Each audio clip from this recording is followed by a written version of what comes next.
Good evening, everyone. Welcome to the February 22nd open session of the Acton Agua Dulce Unified School District Board of Trustees. Let me find we have been in closed session, and we are going to reconvene the regular meeting, and that will be at 7:32 p.m. Keep me on track when I drop the ball, Larry. Thank you.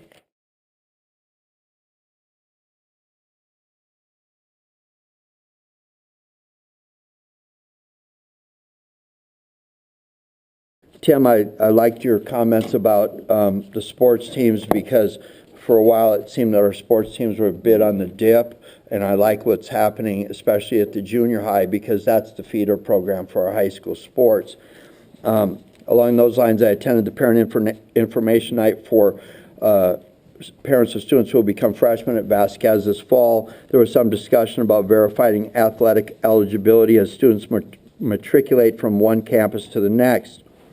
I recall earlier this year we were discussing site manuals, rule manuals, parent manuals, and I think at least one of us, or maybe a couple, thought that the verbiage regarding eligibility should be such that you know that if you are at High Desert and you are failing, you don't just hide that fact and then dump it in Principal Brockway's lap or Athletic Director Sparks' lap and try to address it. I think that the verbiage for athletic eligibility needs to be very clear in the site manual. So if you know that you're ending 8th grade and you're not eligible, do not make your responsibility someone else's responsibility. I find it disruptive to the morale of teams that are on the build right now. I'm very proud of our teams, win, lose, or whatever, but I think sportsmanship is the biggest thing that's coming out of that, and inclusion. So it's best to let people be measurable for their own successes.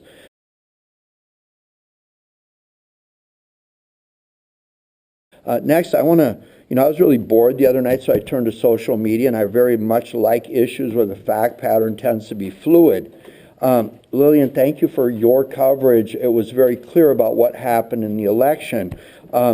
Your explanation saved me a lot of trouble. I'll try to get my foot out of my mouth before I put it in right here. But anyone that knows government knows that when several governmental agencies become involved in something simultaneously, there's usually a great likelihood of failure.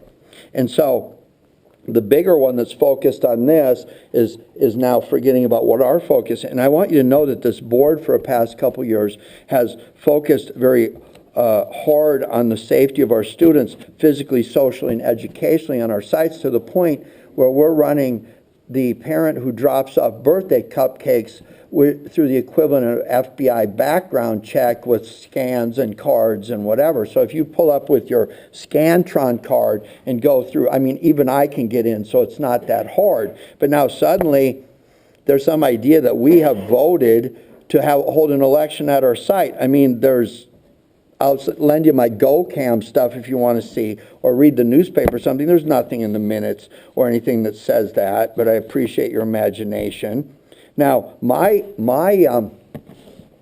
had a brilliant idea that we would take, and everybody that come through to vote, we would run them through our Scantron system, but then someone reminded me I might be in violation of federal law regarding elections. So just to be very clear, no one up here voted for this, and I think our people are working with the county to make sure we get recompense for those porta potties that we're not making our kids go to, okay? You think that's funny? Wait for this one.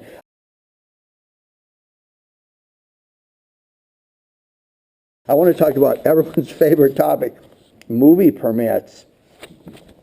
Just in case you don't know, the county issues movie permits for those of us that live in unincorporated areas. Where I work, they come to the city where I work, we get the money. Imagine that. But over here, it's kind of like, okay, so you guys are over there, and you have a dirt road, so we're just going to take the money, and then we won't tell you what's going on. Well, guess what? When you take public funds, the public is entitled to know what you're doing. So let's say someone from the Acton Town Council, an imaginary person, pulls up on Bootlicker Canyon and says, hey, do you have a permit to film here? And you don't have the permit that says Bootlicker Canyon, it says some other place that you're supposed to be at.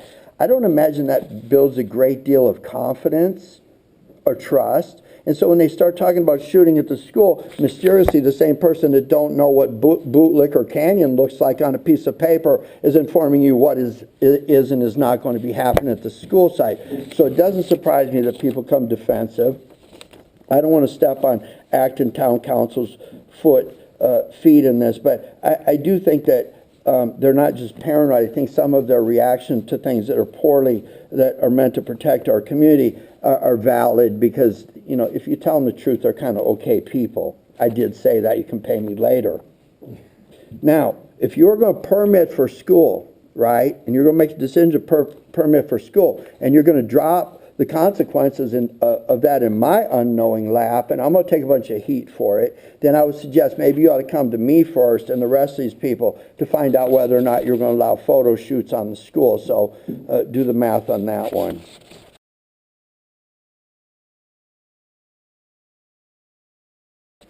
Okay, getting worse now.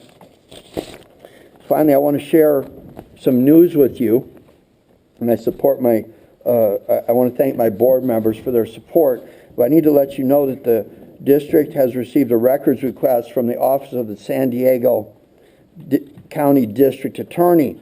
The request specifically seeks information related to the oversight of Charter School Valiant Los Angeles, dated to July 1, 2015, which corresponds to a start of a fiscal school year.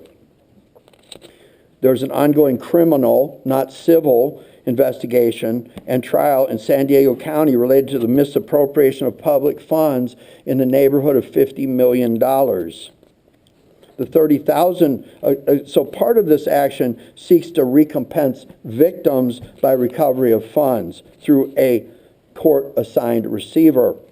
The 30,000-foot level at this point says that the position of the district attorney is that a school district authorizer of charters is entitled to 1% cap of the ADA for overseeing the charter, and the fee needs to be verified and validated as the actual expense incurred in the oversight of the charter. There are other clearly defined scenarios in which the district could recover up to 3% of the ADA of the charter. But again, the position seems to be that only if that cost and those expenses are actually verified and validated and can be proven. So it's pretty clear to me that the record request seeks to validate the following. The total of expenses incurred by the district, this district, in the actual and direct oversight of the charter in question, and the total of funds that were collected by the district that were not incurred to costs related by the district in the oversight of the charters. Does everyone understand what I'm saying there? So there is no excess charter fund. They're trying to recover money that wasn't actually proven to be spent there. I think that's pretty clear. There was a hearing scheduled in San Diego on March 20th. You know me, I go to those things. I was all the way to the appellate court in Newhall versus Acton, Agua, Dulce. So I will be there because I want to hear what the judge is saying to me, not somebody else's rendition of it. The purpose of that hearing will be to determine how the court will respond to the intent of the district attorney. The district attorney does not set the law, and I think the judge, if you get into San Diego Union Herald or whatever it is, I think you can, this stuff's pretty easy to find, okay? We'll skip some of that. As your board president, anybody that's been listening to me, I've been telling you this is going to happen for a while, so if you needed the DA to tell you that too, I guess, maybe that will help you. But I do want to talk a little bit about this board that sits up here. We haven't been tearing out libraries and ripping down fences and putting up fancy projects. We've been sitting on money, and I need you to understand that the superintendent's direction is to sit on money and build reserves, and our chief financial officer over there, she has been very frugal in the retention of reserves. So the fact that we have reserves is a good thing right now. I'll leave that at that.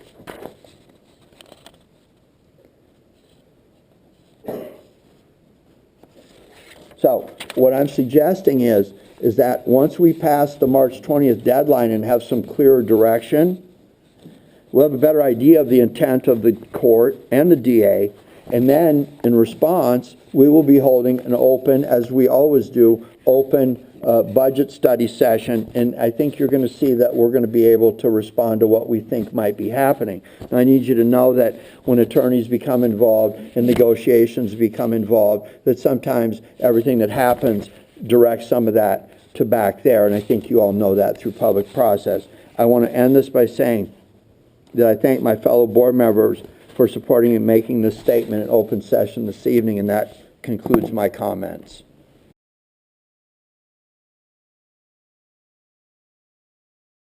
Okay, regarding the district civility statement, let's start down at the end. Does anyone have any comments? It's fine. Kim? Kelly? As long as it came from the parent. Yeah, so my comment, this was one of my initiatives in the environment I work in. At every meeting before decisions are made that affect our constituents, there's a civility statement read. And what it kind of says is, between the lines, don't stand up here and yell at people. Don't stand up here and diminish other people. Your opinion is not the only opinion. And so I actually kind of wrote this to help myself remember all those things. There is a difference between a civility policy, a behavioral policy, and those types of things. Now, we did have a lot of information come back, and there was a lot of work done by the different parent groups, but I'm a believer that the parents and the voters of this district have a good voice. I think it's becoming more focused. I think there's more positive communications going on between Tim and Kelly right now, and then what will happen is... Teacher sounded typos. Typos. Okay. Okay, on back to something significant. So... Hey, isn't that against the civility statement? Yeah, it is. It has not been adopted yet. You will be told when it is adopted, young man. So, back to what I was saying. I am a believer that a good, solid parent organization, PTO booster or PTSO, gets together and has a good working relationship with the site principal and says, these are successes, these are some areas I think need to be improved, and this is how we're willing to help you along, and we need to understand these things. So when you're bringing in guests and talking about how the district works and educating yourself, you're getting closer and you're actually meeting some of these goals that we have in the strategic plan, so I'm very proud of that. But the work you all did, there's some stuff that come back that was pretty thick. I'm not interested in reading something that's going to be really long, but at the same time, I think some of the things that came back in the review of this by the constituent groups is such that we should look at the district's policies and make sure that the policies and administrative regulations regarding how we deal with each other and the public and all that type of thing. I think we can compare those, and the next time we update board policies, if there's anything significant in there, then we would include those. So that's what I would hope. But it's my pleasure to read the following for the very first time, errors and all. Draft civility statement. Communicate clearly and concisely with the respect of time, the time of others. Listen objectively, carefully considering the opinions of others, understand the counterproductive effects of disruptive, demeaning, and intimidating behaviors, understand and respect district policies and procedures, and the one that's really important to me, maintain a respect for the rich history of the district and the efforts of others who have served in the past. We want to remember that this is, I think, the second oldest school district in the state.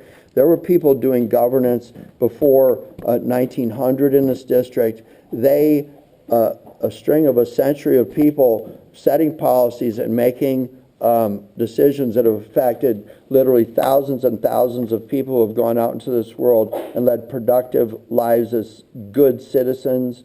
That work was really critical. So the likelihood that I'm going to come in here with something new and flashy and build on 100 years and needs to change the entire system is very low indeed. And I appreciate the humility and the hard work of the board members that service there, because I think they're good examples of this. So I will take this into heart and modify my behavior as soon as possible. But thank you to all the parent groups.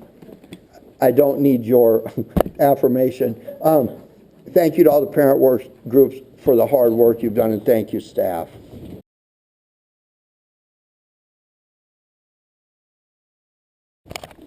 All right, so in my world, this looks like a business improvement district, like 3 streets down in the richer part of Beverly Hills decided they didn't like the ficus trees and wanted date palms and other things, and they all pitched in, and they could either pay up front or be levied an assessment and bond that. That's my understanding of what this is.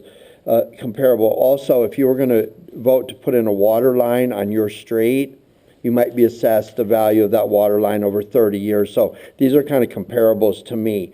It looks to me like this stuff would show up in a title search. Yes. Okay. If that makes sense correctly. Now the punchline, because I know I've got Acton Town Council going, I'm not going to put 70 houses in here, right, Jackie? Yeah. So, oh, you want that? Good, thank you. Said yes, okay. See, the bobber's not going down on either end here. So, my question for staff is, what is this? Why is this, and why now? That's staff. I don't think you're staff. You might want to have a seat right there, sir. Civility. We had, I actually don't remember how many months, but I'm gonna say maybe about 4 or 5 months ago, a developer approached us, with the idea of forming a community facility district.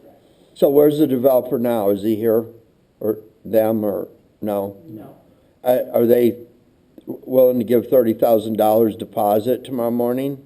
I believe they are. It's actually, I have interacted with their project manager in the past in my former district. The development that's going up in just off Sand Canyon, Vista Canyon Ranch, it's not the same developer, I don't believe, but their project manager is the same. So what I believe they would. What I'd be wondering is, we're not in the business of approving developments. I think Los Angeles County is. Mm-hmm. Has this development been approved by Los Angeles County, at least on the preliminary level? I believe it has been, according to the developer and the project manager. It's in the process. I had a developer tell me the Green Bay Packers were going to win the Super Bowl this year as well. But the point here being is, if this is something that the county will approve, and that the Acton Town Council is not in Agua Dulce yet, so this is something that gets approved along the way. Is a $30,000 investment to put up as a deposit a good means of getting the district's good word to whoever might be involved in the approval process, or would that come after the approval process? Is it okay if I switch that? I think, yeah, is that okay? I believe Well, what I'm getting at is, some of the trees I manage are worth $90,000 a piece, and some people have enough money to make sure that that $90,000 tree would just be paid and bought off, so they could put in a $100,000 driveway, is what I'm getting at. Does that make any sense to you? Is it okay if I answer that? Yeah. So I think certainly the county is not allowed to take into consideration whether school impact is going to stop or slow down the development. As long as the developer pays their fees, the county has to be able to be approved. So this does not impact their approval process. So the point being, you wouldn't have a developer coming forward to throw $30,000 in the account to say, hey, the school district supports this, what we're proposing. This would be for a project that has gone through some level of commitment and approval. Yeah, they just, when they came in to see us, the prints they brought in, they were stamped. I mean, they'd already been to the county. They laid out the blueprints on the table, and I remember them being stamped. He said this water line's already been approved, this been approved.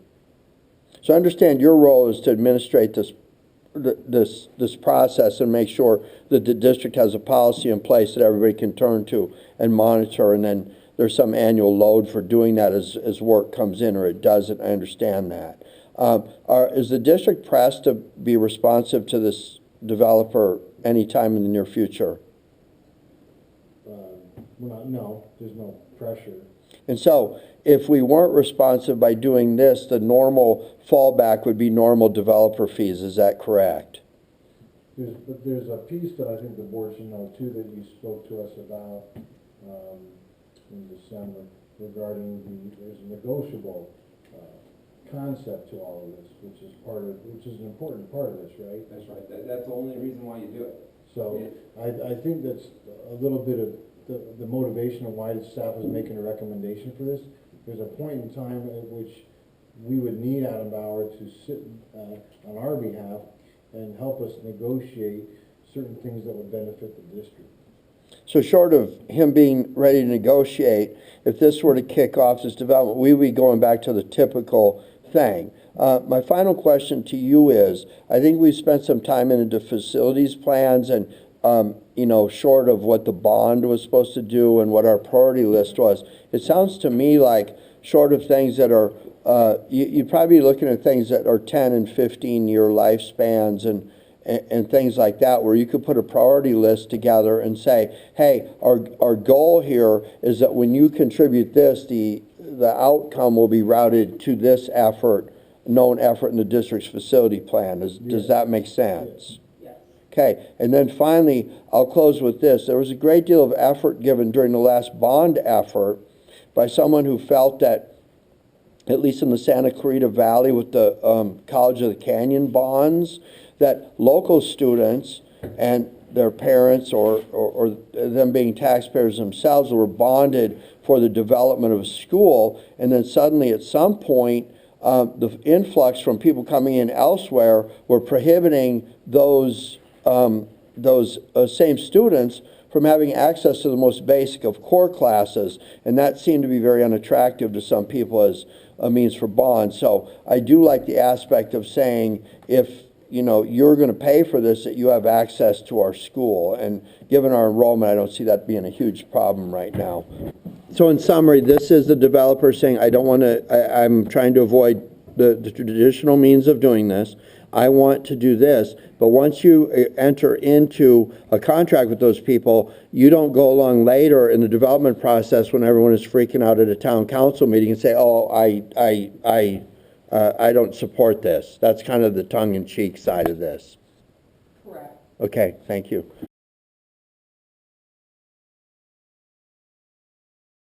I would like to call to everyone's attention one of our unsung heroes in the district, Mr. Anthony Mann. He is always on he's always on school sites. He is a supporter, a quiet supporter. He is a volunteer that makes a difference on the sites.